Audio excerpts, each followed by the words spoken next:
Guys, how are you doing today? It's Laurent, your English teacher. Est-ce que tu connais comment capable dire moi gagou en pile en anglais?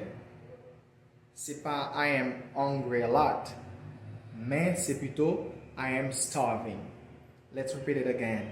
I am starving. Okay? Pas jamais faire ça encore pour dire I am hungry a lot pour moi gagou en pile, but say I am starving. Okay? It's Laurent, your English teacher. Goodbye. Guys, how are you doing today? It's Laurent, your English teacher. Est-ce que tu connais comment capable dire moi gagou en pile en anglais? C'est pas I am hungry a lot, mais c'est plutôt I am starving. Let's repeat it again. I am starving. Okay?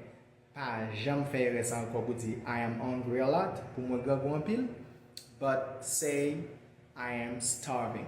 Okay? It's Laurent, your English teacher. Goodbye.